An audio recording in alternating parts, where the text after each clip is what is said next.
প্রথম ম্যাচে অস্ট্রেলিয়াকে নিয়ে এবার ছেলে খেলা করেছে বাংলাদেশ। জ্বলে উঠেছে বাংলাদেশের পেস বোলিং ইউনিট। বিস্তারিত জানতে ভিডিওটি না টেনে দেখতে থাকুন আমাদের সাথেই।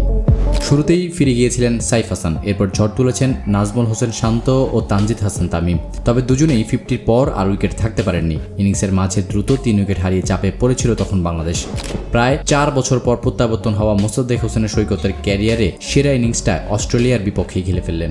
অস্ট্রেলিয়াকে লড়াকু লক্ষ্য দিতে তার আজকের ব্যাটিংটা গুরুত্বপূর্ণ ভূমিকা রেখেছে।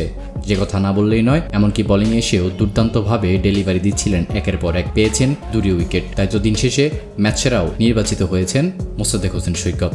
মঙ্গলবার মিরপুর শেরেবাংলা জাতীয় ক্রিকেট স্টেডিয়ামে সিরিজের প্রথম ম্যাচে নির্ধারিত 50 ওভারে 284 রান করেছিল বাংলাদেশ। সর্বোচ্চ 86 রান করেন মোসাদ্দেক। এছাড়া শান্ত করেছেন 67 আর তামিমের ব্যাট থেকে এসেছিল 54 রান। তাসকিন শেষ দিকে খেলেছেন 15 বলে 20 রানের একটা ইনিংস। বাংলাদেশে দেয়া 284 রানের টার্গেটে খেলতে নেমে প্রথম দিকেই তাসকিন আহমেদ ব্রেক থ্রু এনে দিয়েছেন।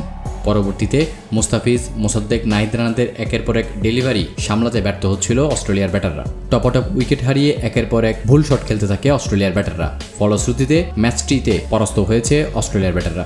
এই ম্যাচটিতে দারুণ জয় পেয়েছে প্রথম ওডিআইতে বাংলাদেশ ক্রিকেট দল।